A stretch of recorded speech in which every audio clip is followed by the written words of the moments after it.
ஆழ்வார் திருநகரி அருள்மிகு ஆதிநாதர் ஆழ்வார் திருக்கோவிலில் மாசித்தப்ப திருவிழாவில் 5ஆம் நாள் கருட வாகனத்தில் சுவாமியும் அன்ன வாகனத்தில் சுவாமி நம்மாழ்வாரும் வீதி புறப்பாடு நடைபெற்றது. திரளான பக்தர்கள் சுவாமி தரிசனம் செய்தனர்.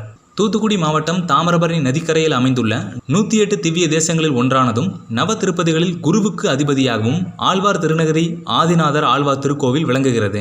இத்திருத்தலத்தில்தான் சுவாமி நம்மாழ்வார் திரு அவதாரம் செய்தார்.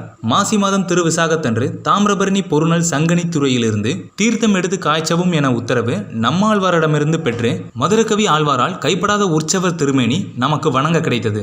இந்த நன்னாளை போற்றும் முறையிலே ஆண்டுதோறும் மாசி தெப்ப திருவிழா 13 நாட்கள் கொண்டாடப்படுகின்றது.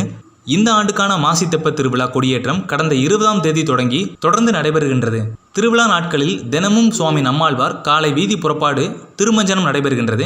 மாலையில் சுவாமி நம்மாழ்வார் பல்வேறு வாகனங்களில் எழுந்தருளி வீதி உலா நடைபெறுகின்றது. திருவிழாவை முன்னிட்டு அதிகாலை கோவில் நடை திறக்கப்பட்டு விஸ்வரூபம் திருமஞ்சனம் கோஷ்டி நடந்தது.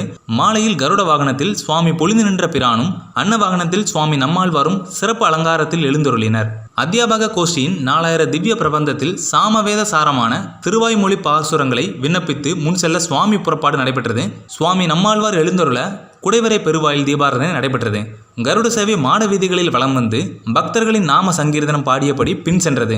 இந்நிகழ்ச்சியில் எம்பெருமானர் ஜி.ஆர். சுவாமிகள் செயல் அலுவலர் உட்பட திரளான பக்தர்கள் கலந்து கொண்டு சுவாமி தரிசனம் செய்தனர். திருவிழாவிற்கான ஏற்பாடுகளை கோவில் நிர்வாகத்தினரும் பக்தர்களும் செய்திருந்தனர்.